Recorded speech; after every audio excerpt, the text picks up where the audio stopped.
কংগ্রেস সুদীপ্ত জমাতিয়া হারাচ্ছি। আমাদের সমস্ত কর্মচারী ডাইং হার্ন স্কিমে নিয়োগ হচ্ছে। এই আক্রমণের মুখোমুখি দাঁড়িয়ে আমাদের সংগঠন গোটা রাজ্যে কর্মসূচি নিয়েছে। তেমনি বিগত কয়েক বছরে আমরা বিভিন্ন সময়ে নানান ধরনের কর্মসূচি আমাদের আজকে ত্রিপুরা সরকারি কর্মচারী সমিতির ডাকে আমাদের আজকে সারা রাজ্যেই গণঅবস্থান হচ্ছে। আগরতলাতে কেন্দ্রীয়ভাবে এই ওরিয়েন্ট টুর্নিতে আমরা করছি এবং প্রতিটি জেলা সাব ডিভিশনে আমাদের দাবিগুলির ভিত্তিতে আমাদের যে বর্তমান সময়ে শিক্ষক কর্মচারী সহ মানুষের বেকারদের গুরুত্বপূর্ণ এবং প্রাসঙ্গিক দাবিগুলিকে সামনে রেখে আমরা গণঅবস্থান করছি। আমাদের 30% বকেয়া মহার্ঘ। আপনারা জানেন যে 31% মহার্ঘ কেন্দ্রীয় সরকারি কর্মচারীরা পাচ্ছে, বিভিন্ন রাজ্যের সরকারি কর্মচারীরা পাচ্ছে, কিন্তু আমরা মাত্র 8% ডিএ পাচ্ছি। একটা সময় ছিল আমরা বছরে 2বার ডিএ পেতাম, এটা প্রায় 5, 6, 7, 8 বছর যাবৎ সেই ধারাবাহিকতা চলছিল।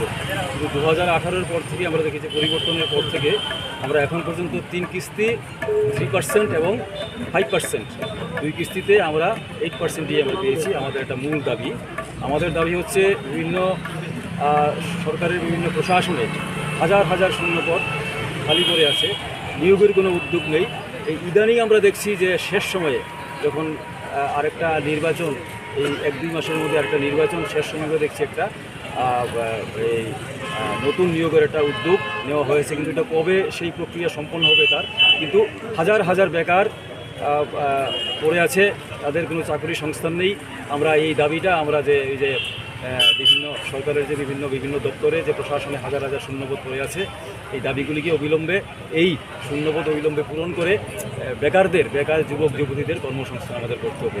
আমাদের দাবি হচ্ছে এই যে পুরনো পেনশন স্কিম, যেটা আমাদের ডিফাইন্ড, অর্থাৎ আমরা রিটায়ারমেন্টের পরে সরকারি কর্মচারী শিক্ষকরা রিটায়ারমেন্টের পরে কত টাকা পেনশন পাবে, তার রিটায়ারমেন্টের আগেই সে এটা নির্ধারণ থাকতো যে আমরা এত টাকা করে পেনশন পাবো, এত গ্র্যাচুইটি পাবো, এত আমরা লিভ স্যালারি পাবো। কিন্তু এই 2018 সালের 1 জুলাই থেকে যে নতুন আদেশ আমাদের রাজ্যে যেটা চালু হলো, new pension scheme, national pension scheme, যেটা ন্যাশনাল পেনশন স্কিমের নামে আমার শিক্ষক কর্মচারীর বেতন থেকে বেসিকের 10% সারা জীবন সে কন্ট্রিবিউট করবে, সরকার একটা ম্যাচিং গ্রান্ট দেবে, তার উপর যেই টাকাটা জমবে এই টাকাটা শেয়ার বাজারে থাকবে, শেয়ার বাজারে ওঠানামার উপর আমি কত টাকা পেনশন পাবো, আমার সরকারি কর্মচারী কত টাকা পেনশন পাবে, তার উপর সেটা শেয়ার বাজার ওঠানামার উপর একটা ব্যবসা করবে সরকার বা বিভিন্ন এজেন্সি, বিভিন্ন সংস্থা এগুলো নিয়ে ব্যবসা করবে। ব্যবসা করে এটার উঠানামার উপর ব্যবসা লাভ এবং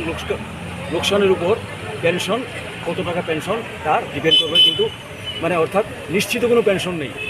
এখন যেমন বিভিন্ন সরকারি কর্মচারীরা যেমন নিশ্চিত পেনশন পাচ্ছে, সেটা নেই।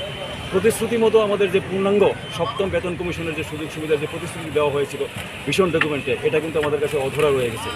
আমরা লক্ষ্য করছি যে এই মাত্র যেটা আমাদের আগের সরকার যেটা দিয়ে গিয়েছিল 2.25, এই বর্তমান সরকার জাস্ট 0.32 অর্থাৎ 2.57 এই শূন্যস্থানটা খালি পূরণ করেছে, তাও সব ক্যাটাগরির কর্মচারীরা কিন্তু পায়নি।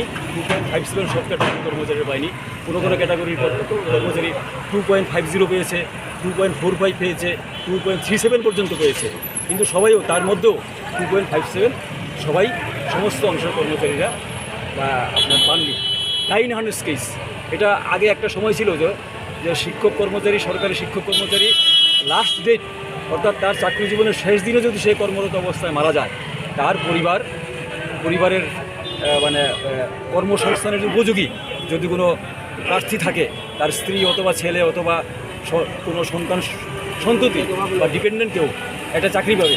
কিন্তু আমরা দেখলাম 2018 সালের জুলাই থেকেই, সেপ্টেম্বর থেকেই নতুন একটা ডাইং হার্ন স্কিম, যেটাকে সরকার নাম দিয়েছে কম্পেশন স্কিম আর কি, যেটাকে নাম দিয়েছে নতুন যে ডাইং হার্ন যেটা স্কিম যেটা, এটা হলো যে অর্থাৎ 50 বছর অতিক্রম করে গেলেই, 50 বা তার বেশি কোনো কর্মচারী বা শিক্ষক কর্মচারীর বয়স হয়ে গেলে, সে যদি ওই সময় যদি কর্মরত অবস্থায় যদি মারা যায়, প্রয়াত হন, সে আর সেই পেনশনের সুযোগ পায় না। অর্থাৎ তার যে পরিবার ডাইন হ্যান্ড স্কিমে চাকরির সুযোগ পাবে না।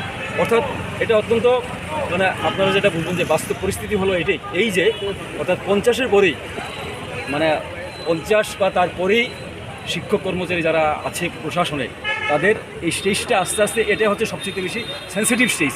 এই স্টেজে যদি কোনো কর্মচারী মারা যায়, তার পরিবার যে ডাইন হ্যান্ড স্কিম অর্থাৎ কর্মসংস্থানের সুযোগ আসছে পাবে না। আজকে গণঅবস্থানের পর যদি আপনাদের দাবি না মানা হয়, আগামী দিন কিরকম? আগামী দিনে আমরা বৃহত্তর আমাদের সমন্বয় কমিটির আমাদের যে বৃহত্তর প্ল্যাটফর্ম আছে, আমরা আগামী দিনে আরও বৃহত্তর লড়াই আমরা যাবো। আমরা সামনের এই ডিসেম্বর মাসেরই মাঝামাঝি আমরা কোনো একটা দিনে আমরা একটা বড় একটা ব্যাপক কর্মচারী জমায়েত আমরা আগরতলা মানে সমন্বয় কমিটির উদ্যোগে সমন্বয় কমিটির নেতৃত্বে আমরা করবো।